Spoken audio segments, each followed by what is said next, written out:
What are the signs that someone may be struggling with it? Yeah. That has to be something that someone decides for themselves. Hi, I'm Jeff, and I lost 30 kilos 20 years ago.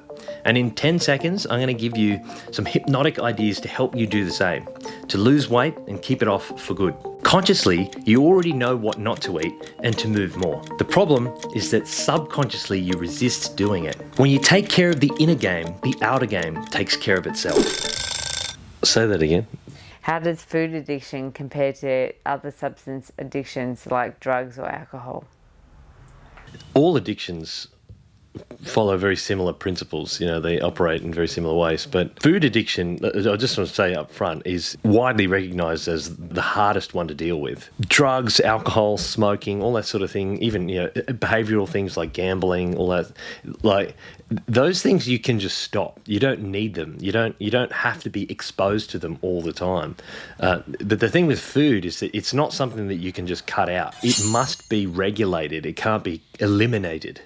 That's the thing that makes it so difficult, because it's like telling a smoker, you know, you're only allowed to have 2 cigarettes a day now. It's hard to decide when to have it. It's hard, you know, it's constantly tempting you. If you're really, really stressed, you're going to want more. It's very difficult to regulate them and to just pull them back and regulate addictions than it is to just eliminate them. But I mean, another thing I'd say up front is that it's, you know, addiction, it's a funny thing because it exists on a spectrum. There are, you know, extremely severe addictions which have a lot of physical dependency. Like if the body reacts when it doesn't get the substance, or even with the food, you know, sugar, when the body's not getting it, you know, get the sweats, you know. But then you've got an addiction that's more just a psychological thing. It's your sort of emotional regulation throughout the day. It's a little, you know, those little treats that you give yourself that you find it hard to get through the day without. Yeah, so it's an addiction in the sense that it's like, without it, I'm sad. Yeah, life's just not enjoyable without it. The fact is, we all sit somewhere on the spectrum of addiction with food. Again, that's the difficult thing here, because, you know, where do you draw the line? When does it become a problematic addiction?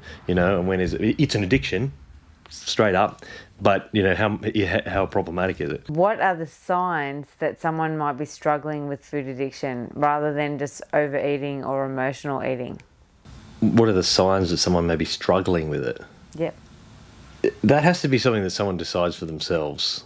For someone to come and analyse you and figure out that you've got a problem, I don't think it's helpful. And like I said, we're all on the spectrum somewhere.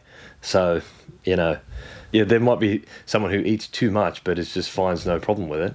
That kind of person's just not going to want to do anything about it. And I mean, arguably, you know, they don't have to. I think it's just a subjective assessment of, are you happy with yourself? Are you happy with where your food is at? Are you wanting change, or are you okay with the way things are?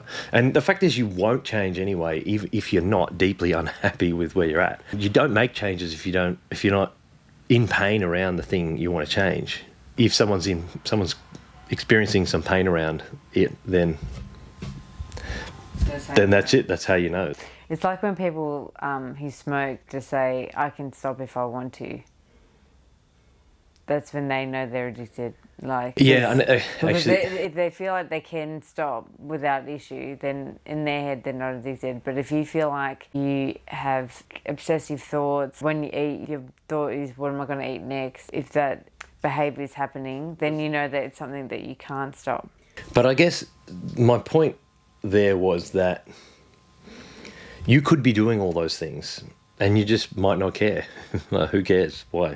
Yeah, I'm thinking about it all the time. I don't care. I have fun thinking about it. And therefore, it's not a problem for you. If it's not painful, say you have like recurring obsessive thoughts about something, but you enjoy those thoughts, you know, and that doesn't cause you pain, well, then it's not a problem. Who cares? Like, but someone may be having a much less of an experience of that, you know, like they're sort of just thinking about it here and there, and it bothers them.